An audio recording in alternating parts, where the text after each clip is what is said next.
আসসালামু আলাইকুম। হে এভরিওয়ান, সবাই কেমন আছেন? চলে আসলাম নিউ ব্লগ নিয়ে আমাদের কথা আমার নতুন পেজে। যাই হোক, চলে আসলাম বিড়ালের সাথে একটু দুষ্টু মিষ্টু কথা বলার জন্য।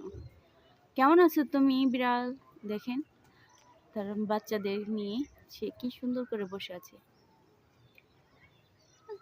কেমন আছো মাম্মা? মাম্মা দেখে তো ওরা কথা বলছে, আরেকটা নিয়ে বলতেছি কেমন আছো, ও চেয়ে রয়েছে। এই কেমন আছো? ভালো।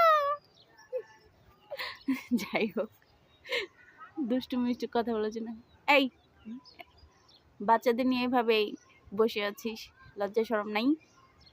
ব্যাত্তামিস। যাই হোক, ওরা বোবা পানি কি সুন্দর বসে আছে। ওদের একটু আদর ভালোবাসা দিলে ওরা আর কোথাও যেতে চায় না। বিড়াল ভালোবাসে নাই এমন মানুষ কম আছে, সবাই বিড়াল পছন্দ করে। আমারও ভালো লাগে, কিন্তু মাঝে মাঝে না, যখন নাকি ওরা বেশি বিরক্ত করে। যাই হোক, একটার নাম, আমার এই বড় বিড়ালটার নাম হচ্ছে মিনি, আর ওর বাচ্চার দুটার নাম চিকু পিকু। এই বিড়াল, কথা বলো, কথা বলো। কথা বলবে না। যাই হোক, আমি একটু আশেপাশে প্রকৃতিটা দেখাচ্ছি।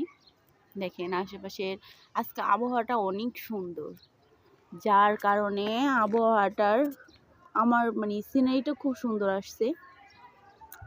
আবহাওয়াটা দেখেন আসলে অনেক সুন্দর। এখন যে 6টা বাজে কেউ বলবে? ওই দেখেন আশেপাশে ছাদ, ওই দেখেন ছাদের উপরে মুরগিও চলে আসছে। ওই যে পাশে পাশে একটা নারকেল গাছ আছে, আম গাছ আছে, আমও ধরছে অনেক সুন্দর। দাঁড়ান আমি একটু জুম করে দেখাচ্ছি, তাহলে বুঝতে পারবেন। অনেক আম ধরছে, ওই যে দেখা যাচ্ছে। যাই হোক, দেখেন এই যে এটা হচ্ছিল একটা পরিত্যক্ত জায়গা। এইখানে অনেক আবর্জনা ফেলে, আবার এখানে অনেক রকম ফল গাছ লাগাইছে। বাড়ি ঘরে আসলে কাজ না করলে মানুষ, আশেপাশের মানুষ আর কি নোংরা করে বেশি। দেখেন কলা গাছ, অনেক রকম ফল গাছই আছে এখানে। পেঁপে গাছ, কলা গাছ, আম গাছ, পেয়ারা গাছ, আরমোজ গাছ, নোনাফল গাছ, মানে আতাফল গাছ, যার যার ভাষায় বলে। এটা হচ্ছিল যে আমাদের পাশাপাশি এক আপুর বাসা। উনিও বিভিন্ন ধরনের শাকসবজি উনি লাগিয়ে খায়।